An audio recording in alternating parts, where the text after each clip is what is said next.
Bayangkan Anda bangun di pagi hari, matahari bersinar, suara orang-orang berbicara, kehidupan terasa normal seperti setiap hari yang lainnya. Namun, ada sesuatu yang terasa berbeda. Anda merasa ada yang aneh. Anda merasa sudah melakukan hal ini sebelumnya, berulang-ulang. Apakah Anda pernah merasa seperti ini? Kita semua pernah merasakannya.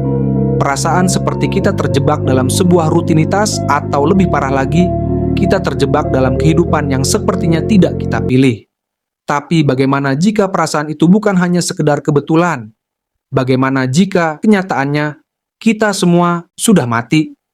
Selamat datang di dunia teori konspirasi yang mungkin tak pernah Anda duga sebelumnya. Teori everyone is dead atau semua orang sudah mati bukan hanya sekadar gagasan aneh. Ini adalah pemikiran yang menantang cara kita memandang kehidupan, kematian, dan realitas itu sendiri. Teori ini pada dasarnya beranggapan bahwa kita semua, ya, termasuk Anda dan saya, sebenarnya sudah mati.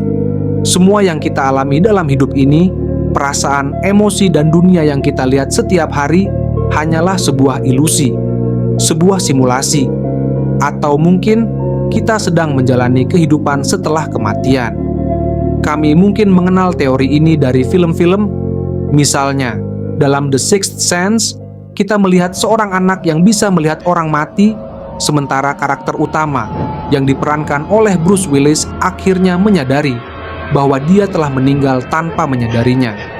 Atau dalam serial Lost, di mana para karakter terdampar di sebuah pulau misterius dan banyak yang berpendapat bahwa mereka sebenarnya sudah mati dalam kecelakaan pesawat, dan pulau itu adalah tempat mereka menghadapi kehidupan setelah kematian.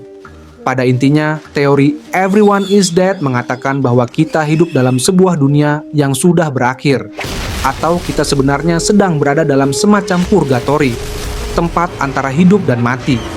Mungkin kehidupan kita adalah semacam transisi menuju dimensi atau bentuk eksistensi lain yang belum kita pahami. Atau ada kemungkinan yang lebih futuristik. Apa jadinya jika dunia kita hanyalah sebuah simulasi yang sangat canggih?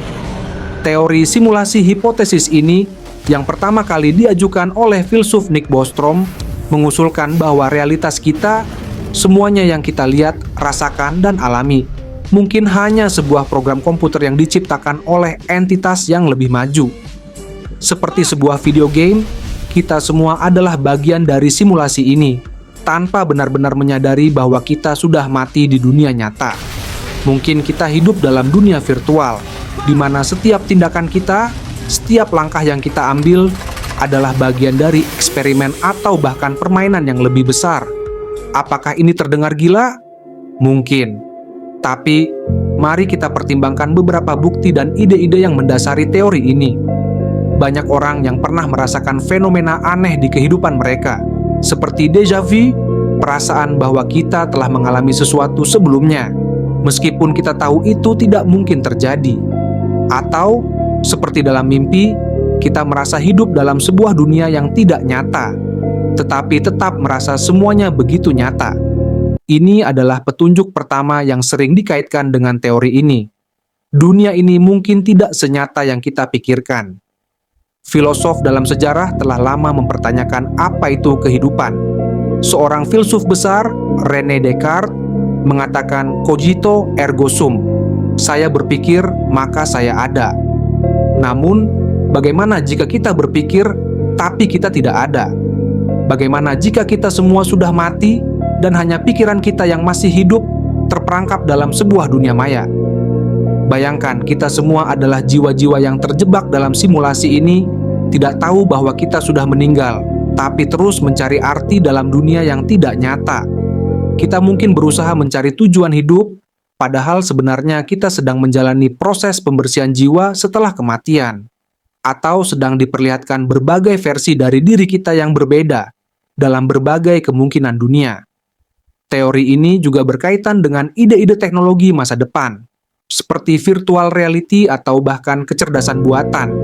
Kita mungkin saja hidup dalam simulasi yang sangat canggih, mungkin diciptakan oleh entitas yang lebih maju, atau bahkan oleh versi kita sendiri dari masa depan, yang berusaha mempelajari apa yang akan terjadi jika kita memilih untuk memprogram ulang realitas kita. Namun, apakah semua ini berarti kita tidak ada? Apakah kehidupan ini hanya sebuah ilusi belaka? Tidak ada yang tahu pasti. Tapi satu hal yang pasti, perdebatan tentang apa itu kehidupan dan kematian tidak akan pernah berakhir. Apakah kita hidup dalam dunia yang nyata, atau apakah kita hanya berkelana dalam dunia yang sudah mati? Hanya waktu yang akan memberitahu. Teori ini mengajukan pertanyaan besar. Apa arti hidup jika kita sudah mati?